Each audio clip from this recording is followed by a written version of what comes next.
ಇನ್ನಿವತ್ತು ಕನ್ನಡ ರಾಜ್ಯೋತ್ಸವ ಸಹಜವಾಗಿ ಎಲ್ಲೆಡೆಯೂ ಕೂಡ ಕನ್ನಡ ರಾಜ್ಯೋತ್ಸವನ ತುಂಬ ಅದ್ಧೂರಿಯಾಗಿ ಆಚರಣೆ ಮಾಡಲಾಗುತ್ತೆ. ಇನ್ನು ಬೆಳಗಾವಿಯ ಬಗ್ಗೆ ಹೇಳಬೇಕು ಅಂದರೆ ಪ್ರತಿ ಬಾರಿ ಕನ್ನಡ ರಾಜ್ಯೋತ್ಸವದ ದಿನದಂದೇ ಈ ಪುಂಡಾಟಿಕೆ ಮೆರೆಯುತ್ತೆ ಈ MESನ ಪುಂಡರು.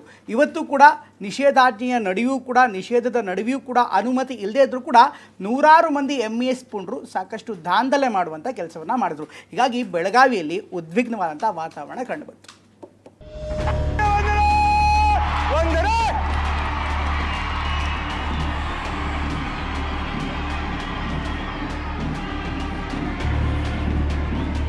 ಪ್ರತ್ಯಕ್ಷವಾಗಿ ಪರೋಕ್ಷವಾಗಿ ಹಿಂದಿ ಭಾಷೆಯನ್ನು ಏರಿಕೆ ಮಾಡಲು ನಿರಂತರ ಹುನ್ನಾರ ನಡೆಯುತ್ತಿದೆ.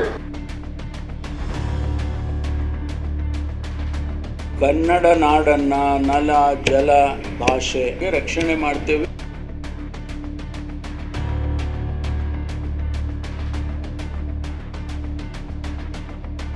MES ನವರು ಇದಾರಲ್ಲ, ಅವ್ರು ಸ್ವಲ್ಪ ಪುಂಡಾಟಿಕೆ ಮಾಡ್ತಾರೆ. ಅವ್ರನ್ನ ಪರಿವರ್ತನೆ ಮಾಡೋಂಥ ಕೆಲಸ ನಾವು ಮಾಡೋಣ. ಕನ್ನಡ ಎನೆ ಕುಣಿದಾಡುವುದೆನ್ನದೆ ಕನ್ನಡ ಎನೆ ಕಿವಿ ನಿಮಿರುವುದು, ಇದು ಪ್ರತಿ ಕನ್ನಡಿಗನ ಎದೆಯಾಳದ ಸವಿನುಡಿ.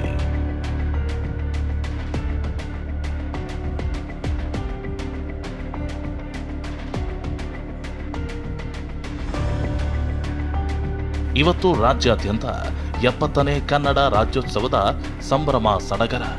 ರಾಜ್ಯದ ಮೂಲೆ ಮೂಲೆಯಲ್ಲೂ ಕನ್ನಡಿಗರು ಹಬ್ಬ ಆಚರಿಸಿದ್ದಾರೆ. ಹಳದಿ ಕೆಂಪು ಬಾವುಟಗಳು ಹಲವೆಡೆ ರಾರಾಜಿಸಿವೆ.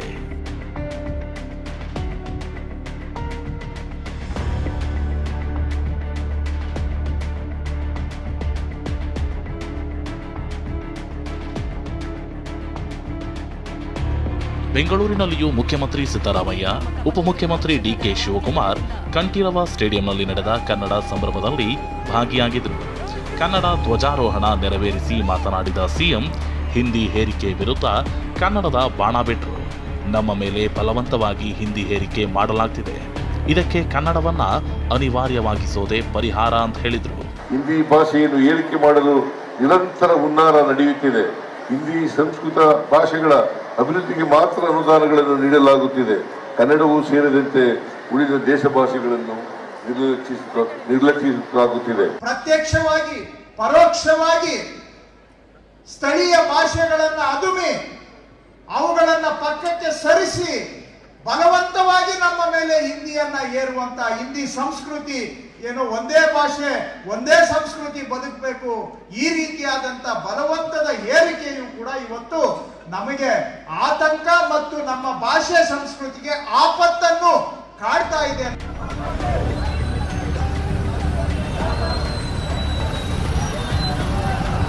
ಹೀಗೆ ಒಂದ್ ಕಡೆ ಕನ್ನಡದ ಸಂಭ್ರಮ, ಪರಭಾಷೆ ಹೇರಿಕೆ ವಿರುದ್ಧ ಧ್ವನಿ ಕೇಳಿ ಬರ್ತಿದ್ರೆ ಬೆಳಗಾವಿಯ ಚಿತ್ರಣ ಬೇರೆಯದ್ದೇ ಆಗಿತ್ತು. ಯಾಕಂದ್ರೆ ಅನುಮತಿ ನಿರಾಕರಿಸಿದ ನಡುವೆಯೂ ಕುಂದ ನಗರಿಯಲ್ಲಿ MES ಪುಂಡರು ಬಾಲ ಬಿಚ್ಚಿದ್ರು. ನಾಡದ್ರೋಹಿ MES ಕಾರ್ಯಕರ್ತರು ಕರಾಳ ದಿನ ಎಂದು ಕರೆಯುತ್ತಾ ರ್ಯಾಲಿ ನಡೆಸಿದ್ರು. ಕಪ್ಪು ಬಟ್ಟೆ ಧರಿಸಿ ಕಪ್ಪು ಬಾವುಟ ಹಿಡಿದು ಉದ್ದಟತನ ಮೆರೆದ್ರು.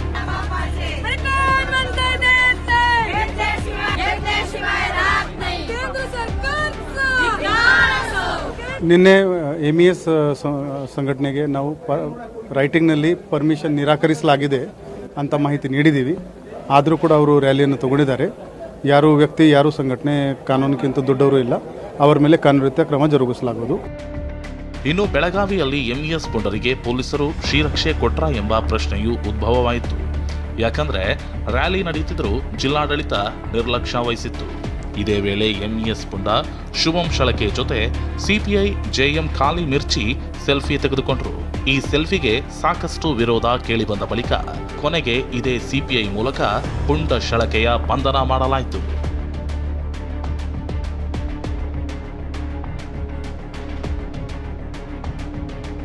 ಹೀಗೆ ಬೆಳಗಾವಿಯಲ್ಲಿ ಜಟಾಪಟಿ ನಡೆದಿದ್ರೆ ನಿಪ್ಪಾಣಿ ತಾಲೂಕಿನ ಕೊಗನಹಳ್ಳಿ ಗಡಿಯಲ್ಲಿ ಶಿವಸೇನೆ ಪುಂಡಾಟ ಮೆರೆದಿದೆ. ನಿಷೇಧದ ನಡುವೆ ಬೆಳಗಾವಿಗೆ ಬರೋದಕ್ಕೆ ಯತ್ನಿಸಿದೆ. ಆದರೆ ಪೊಲೀಸರು ತಡೆದಾಗ ಬಂದ ದಾರಿಗೆ ಸುಂಕವಿಲ್ಲ ಅಂತ ವಾಪಸ್ ತೆರಳಿದ್ದಾರೆ. ಕರ್ನಾಟಕ ಸಂಭ್ರಮಿಸುತ್ತಿರೋ ಹೊತ್ತಲ್ಲೇ MES ಹಾಗೂ ಶಿವಸೇನೆಯ ಉದ್ಧವ್ ಠಾಕ್ರೆ ಬಣ ಉದ್ದಟತನ ಮೆರೆಯುತ್ತಿದೆ. ನಮ್ಮ ಸಡಗರವನ್ನ ಕರಾಳ ದಿನ ಅಂತ ಕರೀತಿದೆ. ಇದಕ್ಕೆ ರಾಜಕೀಯ ನಾಯಕರು ಖಡಕ್ ಎಚ್ಚರಿಕೆ ಕೊಟ್ಟಿದ್ದಾರೆ. MES ಪುಂಡಾಟವನ್ನ ಮಟ್ಟ ಹಾಕ್ತೀವಿ ಎಂದಿದ್ದಾರೆ. MES ನವರು ಇದಾರಲ್ಲ, ಅವ್ರು ಸ್ವಲ್ಪ ಪುಂಡಾಟಿಕೆ ಮಾಡ್ತಾರೆ, ನಾವು ಪುಂಡಾಟಿಕೆನೆಲ್ಲ ಮಟ್ಟ ಹಾಕ್ತೀವಿ. MES ಕೂಡ ಕನ್ನಡಿಗರೇ. MES ಕರ್ನಾಟಕದಲ್ಲೂ ಕೂಡ ಒಂದು ಪಕ್ಷ ಆಗಿ ಒಂದು ಗುಂಪಾಗಿ ಕೆಲಸ ಮಾಡ್ತಾ ಇದೆ. ಅವರು ಕನ್ನಡಿಗರೇ, MES ಇದ್ರು ಕೂಡ ಕನ್ನಡಿಗರೇ. ಕನ್ನಡದಲ್ಲೇ ಕರ್ನಾಟಕ ವಿಧಾನಸಭೆಯಲ್ಲೇ ಅವರು ಕೂಡ ಪ್ರವೇಶ ಮಾಡಿದ್ದಾರೆ.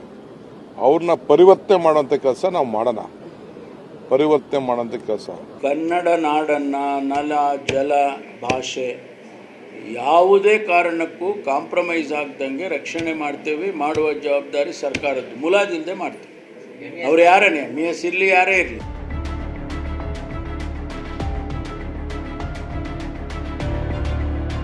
ಈ ನಡುವೆ ಇವತ್ತು ಬೆಳಗಾವಿ ಕನ್ನಡಮಯವಾಗಿತ್ತು. ಚೆನ್ನಮ್ಮ ಹೃತದಲ್ಲಿ ಸಾವಿರಾರು ಜನ ಯುವಕ ಯುವತಿಯರು ಜಮಾವಣೆಗೊಂಡಿದ್ರು. ಕನ್ನಡದ ಬಾವುಟಗಳನ್ನ ಹಿಡಿದು ರಾಜ್ಯೋತ್ಸವದಲ್ಲಿ ಭಾಗಿಯಾಗಿದ್ರು. ಕನ್ನಡದ ಹಾಡುಗಳಿಗೆ ಹುಚ್ಚೆದ್ದು ಕುಣಿದು ರಾಜ್ಯೋತ್ಸವದ ಸಂಭ್ರಮವನ್ನ ಮತ್ತಷ್ಟು ಹೆಚ್ಚಿಸಿದ್ರು.